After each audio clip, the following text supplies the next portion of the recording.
have made my own dolls for Dollhouse 1/12 scale. These dolls are fully posable, which also means they're safe for a child to play with. It's no fun playing with stiff dolls that cannot sit down properly. And because the dolls that I am making are intended for children, I wanted to make them adaptable for children. Porcelain heads, faces, and feet would be too breakable in the hands of a child. The heads are not removable, so there are no tiny parts coming off to be concerned about. They can be made any size, from adults, teens, young children, or even infants. You can make whole families, and they're really quite easy and fun to make. I like to work in mass, so I have made multiple dolls for the different projects I have in progress. I do have another video showing more specific details about how the body forms are made using a wooden bead for the head, pipe cleaners for the body, and wrapped in yarn to complete the body shape. In this video, I'm going to focus on making the doll's clothes. You can style the clothes to fit whatever period or fashion you desire. My first family is a pioneer family that will live in the log cabin that I've been working on, so their outfits reflect the frontier days in early American history. My next family will be more modern. I do plan to make Victorian period dolls for the next dollhouse that I'm desiring to make. The process for sewing tiny clothes is quite different than sewing human-sized clothing with such small places to work in, so I share some tips and tricks to make that process easier. I started by making undergarments for all the dolls. These undergarments are permanent clothes that cannot be removed because of how they were constructed. The outer clothes are removable. The undergarments also ensure that the body form holds its shape and the yarn does not become unwrapped. Start by selecting the thinnest fabric weights. You don't want thick, bulky fabrics on tiny dolls because that will be very hard to work with. If using patterns or prints or plaids, choose the smallest, tiniest patterns. Alright, in making the men's undergarments, I cut out this shape so it's a one piece, well, front and back, cut two pieces. And I sewed it down the arm and sides, and then I hand stitched a hem. Now temporarily I have it pinned right here so that it won't rise up while I work on putting together the top.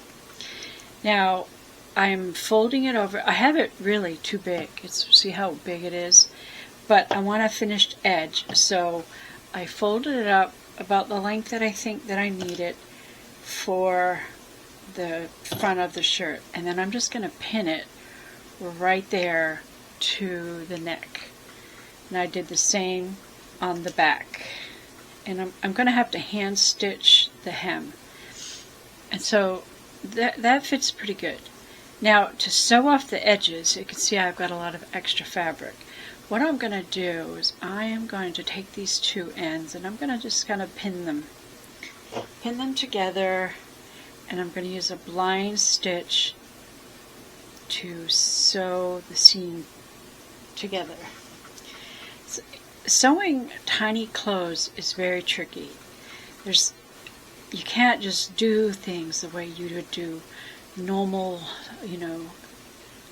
adult or child people clothes. It's not the same. So I'm just pinning this temporarily to kind of hold it together. And I'm going to use a needle and thread to sew it together, because that's the only way to do it. I'm going to see if I can show you how to do the blind stitch. I'm going to just tuck that down just a little bit further. So my ends are tucked in. My thread is on that side, so I'm going to come over to this side and just go in and make a short little stitch Then I go to that side, make a short little stitch. When I pull it together, it's going to pull the seam together so you don't see the stitches at all. That's why it's called a blind hem. So it's a good little stitch to know, and it's very useful when doing doll clothes because you're working with such tiny little things. And I'm sewing these undergarments right onto the body, which means they're not coming off. Now the outer clothes, I will make them so that they can take them off. That way they can take off their clothes, go to bed in their underwear.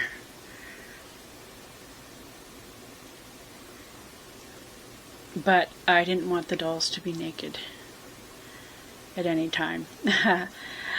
And that's because I had my dolls, I had my Victorian farmhouse dollhouse set up in the house with all the furniture and the dolls and everything. And my grandson spent some time with me.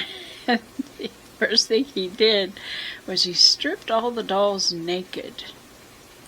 So it was funny. He was just quietly singing to himself and playing, and I was cracking up but trying really hard not to laugh out loud. But he had all the dolls naked. Dad was sitting in the chair reading a newspaper completely naked, and Mom was sitting in a chair naked. And I don't know what was going on in his head. I really don't. So I thought I would fix these dolls so that they will always have clothes. And yeah, when I sew this neck up, it's not going to be a big enough hole to come over the head or over the body. See, I don't know if you can tell, but I have a nice little seam here, and you can't see any of the stitches by doing it this way. Alright, now to do, I think I'll do one more stitch. To do this top part, I'm actually going to just do a running stitch back and forth, in and out, tiny little in and out stitches, and if I catch the yarn underneath, that's totally fine. I don't know if you can tell. I'm going to take this pin out. I'm not sure how well this camera focuses on. You can see my needle comes in and out, in and out. That's called a running stitch. And that's how I'm going to just finish off the neck edge. I'll just do that until I get to where I start joining the front with the back. And to finish off, my last stitch, I make a little loop, and then I stick my needle through that loop, and that creates a knot. Okay, that shirt looks pretty good. You can see he's got full flexibility in the way he moves. He can put his arms up, he can put his arms down. There's not too much bulk. Now I could take out these pins down here that are no longer needed. And if he raises his arms, you can see that it does kind of pull up. Now, his shorts were big, so what I did is I kind of put a fold right there, and a fold right here, and I brought it together. So it looks kind of funny right here, but when he's sitting down, it's going to make it possible. It'll spread out right here, so that way, you know, it's not too bulky in the front. And then I just wanted this shirt long enough to kind of cover that part of it. So he's got full flexibility. So I don't want his clothes to hinder his movement. Child, my pattern, I cut out a piece that looked like this. It's going to be a one-piece romper. This is one piece. So I sewed down here, here, and there, and then I turned it right side out. The top is all open, so I will be able to slip it on, and then I'm going to finish the top the way that I did the man's shirt. the sleeves. Before I sew it together, I can go ahead and finish off the edges of the sleeves right here before I put it together. So I'm going to do that next. I'm still working out the patterns, the actual patterns for the garments for the doll clothes, making adjustments as I go. It takes a lot of trial and error to work out the exact pattern. Sometimes my pieces are too big, so I have to adjust the fabric and make notations on my paper patterns. I try different methods of construction, trying to find the best mode of operation. I do try to avoid having too many seams, because seams can add bulk. That's another reason why you want thinner fabrics.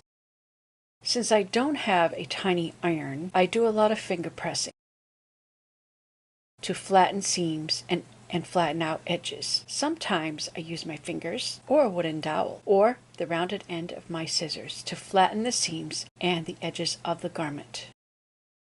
Places like sleeve cuffs, leg cuffs, or waistlines, I try to finish off the edges first before closing up the garment. When turning, I use my little wooden dowel because my fingers are not big enough to fit through these tiny little leg holes. Okay, for this guy, I'm learning from my experience. For the shorts, I decided to just attach it on one side, finish the hem, the cuff, and the waist, and then I will finish sewing it together, front and back, and then I'll do the crotch. So it should be faster and a lot less hand sewing. Because those are some very tiny places to sew in.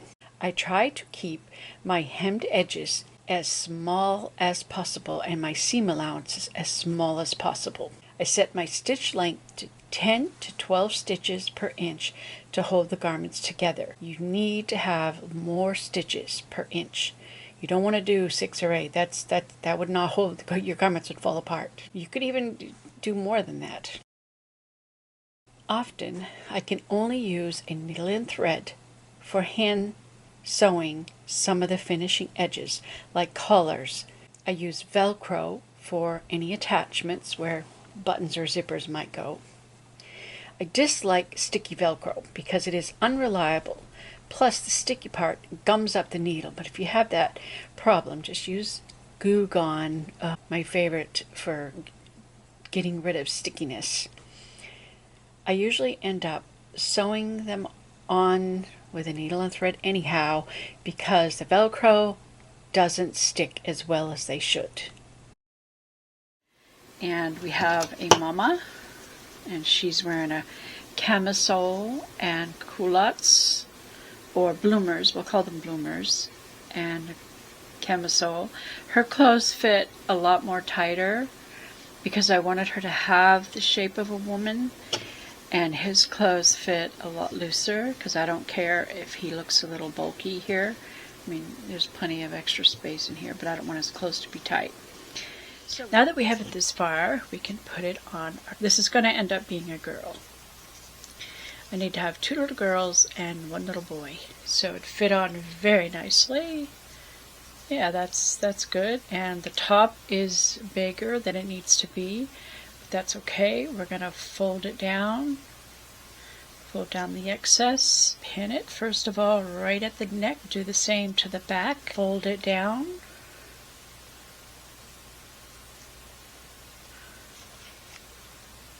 Pin it right the back of the neck. Looks pretty good already, huh? Alright, so it's already kind of curled in because of the fold. So I'm just gonna, well, let me see how small I can make it, because the ends of the sleeves are already finished off. So I think, oh yeah, nice. I'm going to pin it. There, that sleeve is nice and small. See, it could be bigger, but I want to make it smaller. So we'll just fold down a little bit more of this edge and that edge. Bring it together. And since it's so tiny, all we need is one pin to hold it while I get to stitching. So I'm going to do the same thing I did with Daddy. And this is a little girl, so she's got eyelet fabric. I'm always trying to find shortcuts and better ways of doing things. I did my little blind stitch here and then my running stitch here, and I decided to stop. Cut my thread and have a new thread needle, and now I just dropped it. Where is it? On the floor. Remember, I had a hard time stitching this other side, so I'm just going to flip it over and starting here, stitch up there, the blind stitch, and then do my running stitch here, and then I'll have the whole thing finished. Isn't that a nice little sleeve? Yeah. She has full range of movement. Yep, this is going to be a little girl. The hair will come, and the faces too, but that's later. And that worked very well. So there's the onesie romper, because now I've got the system down. We sew here and here after we turn it right sides to right sides. Then it'll be joined there. Then we'll finish off the leg, and then we'll sew this part, and then we will open up the arm and finish off this part, the end of the sleeves. So when we put it back together, we just have to hand stitch the top part, and that makes it a lot easier. So there it is. I have figured it out for you. So you can make cute little rompers.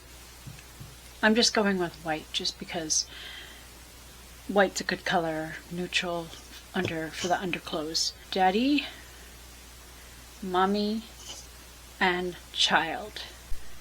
Okay, for the second one, I only sewed down the two sides. Then I finished off the legs. I haven't sewed the crotch yet because I wanted to finish the legs, and I was able to do that with the sewing machine. I finished off the arms, so now it's time, now it's time to sew the crotch, and then I can turn it right side out, and then we can put it on. So this is going to be a lot faster. Alright, I'm sewing clothes for a lady, the mama, that's going to live in the house that I made. And her clothes are permanently affixed, so they cannot come off. That's the nice thing about using yarn, is you can sew right into it. So there's no way that these clothes can come off. I want to make this dress so that she can actually take it off.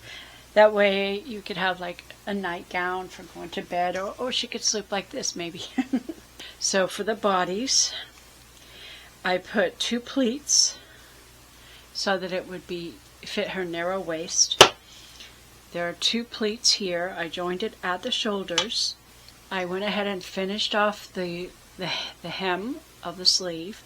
Now I am going to gather this, and I want to attach this to the top, and I'll show you that in a little bit. Cool thing about this is she is posable. She's got she's beginning to look like a living person, like a little human being, and it's cool that you can move her and put her in different positions. So she can do the dishes, she could be carrying a broom. There's so many positions you can put her in. She can go to bed. It's cool that I have a posable doll. Okay, I have the sleeves attached, so it looks kind of like this.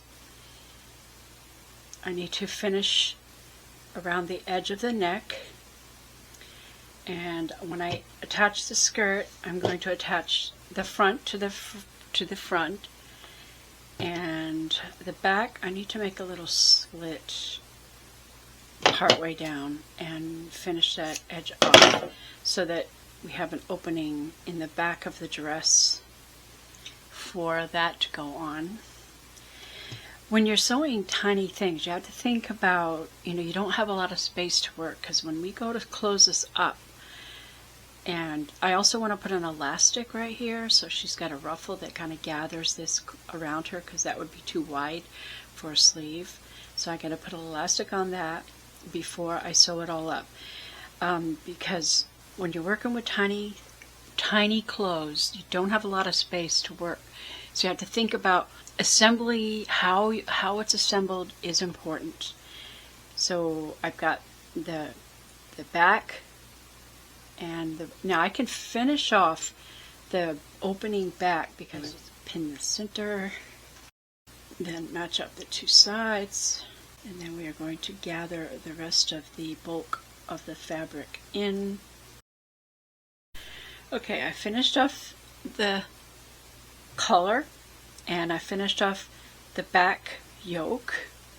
That will overlap, and I'll probably use Velcro to hold it together. Now, when I tried it on her, this neck hole was too big, so I'm going to, with a needle and thread, I'm going to gather it together a little bit right here to make the neck just a little bit smaller. And I finished off the edge. I just folded it over just a little bit. It's kind of tapered from wide. It just folded once. So that little edge is finished off. Now I can attach this to the dress, right sides together. Match up the two finished edges and the outer seam. Match up the outer edge, and then we gather the fabric in between. Probably take about 5 pins, and that's what we'll do for both sides. So when all the pieces are sewn together, it looks like this. This is the front of the dress, front yoke, the skirt, the sleeves, the back yoke, and the back of the dress. We have finished edges all around here. We have finished edges on the sleeves. I did not finish the bottom hem because I would rather do that once the thing is joined. So now that that is done, we can pin together the sides, and we can start sewing this all together. Oh, one more thing. Oops, yep. I need to add an elastic.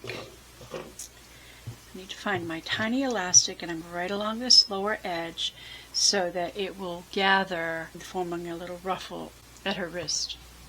Okay, I have my tiny elastic. I think it's an 1/8 of a 2/8, and I measured it around her wrist, giving a little extra for both sides. I don't want it tight.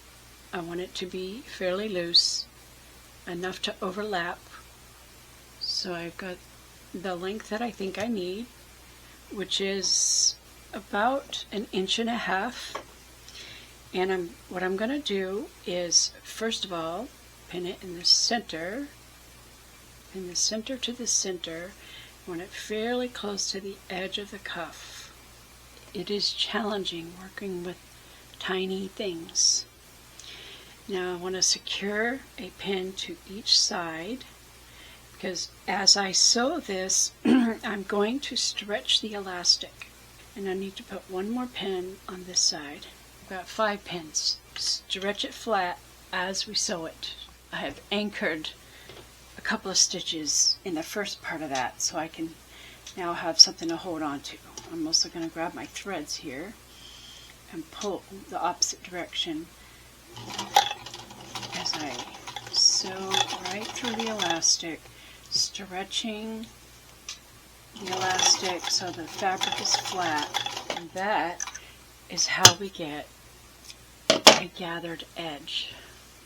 So the cuff will have a little ruffle at the end of the sleeve. So that the elastic that I'm using is 1/8 or 2/16, which is about the same that I'm doing for all of the seam allowances, so the tiniest that I can do.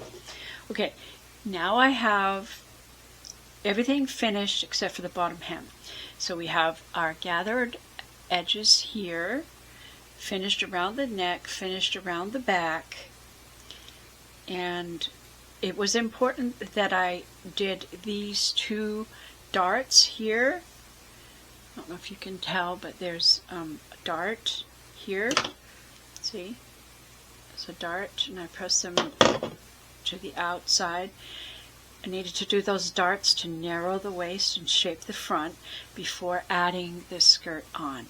So now we can start pinning the sides together, and we'll sew down the sides.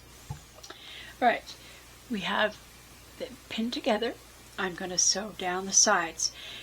when you sew, you want to try to catch the elastic. That'll just secure that elastic will stay. We want to match up the underside of the armpits and the waist and the hem. So we pin it and we sew a 1/8 of an inch or 2/16 seam allowance down both sides. Okay, it's sewn together.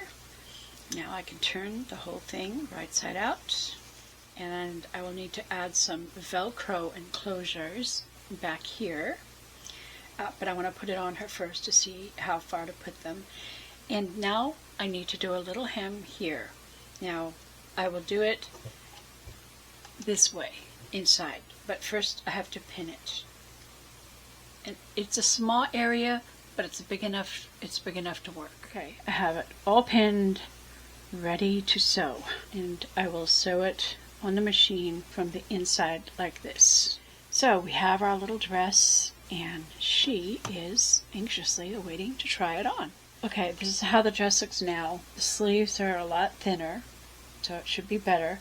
So I still haven't gathered that yet. I will. I just want to, get everything else ready. So let's try fitting number 2. Okay, I modified the dress. The sleeves are now much more narrow. So it's time for fitting. So let's see how this is going to work. Okay, that is a whole lot better. Thank you, Kat. So now I will put the Velcro to close the back, and then we will make an apron, and then we can put some hair on her. And so we will have a prairie lady. Well, here she is. She has her apron on. I may have made these straps too long, but I wanted to make sure that it could fit over the head. It could be taken on and off. It has a ribbon in the back. I have the straps crossing over, so I used the same trim on the bottom of the dress to bring the outfit together. Now I need to make her some shoes, and I'll do that out of felt, and I need to add hair. Now you can leave the face blank, but I'm an artist, so I'm going to paint the face. You could do the face as simple, with just a few little lines drawn with a fine point marker, or you could leave it blank, but I'm going to give her hair and give her a face and shoes.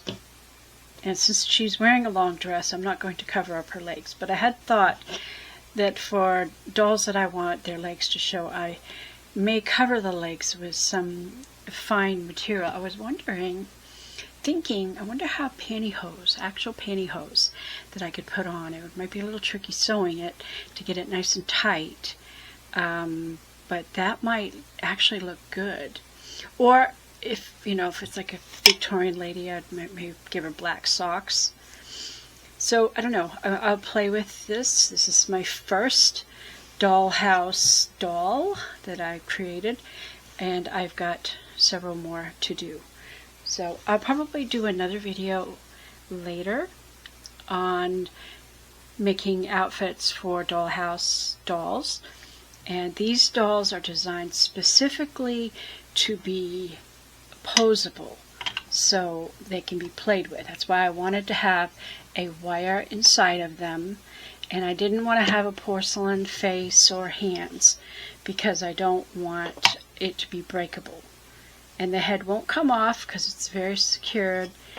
No parts will come off. She's all one solid body. So I think it's a Dollhouse doll that a child can play with, and that was my goal. Be sure to subscribe to my channel to get future updates. You can find all of my Dollhouse creations on my playlist called Dollhouse Creations. Right now I'm working on a log cabin, and this little mother is going to live in the log cabin. That's another future video coming up. So I hope you enjoyed this project, and I hope you give it a try. It's really quite fun.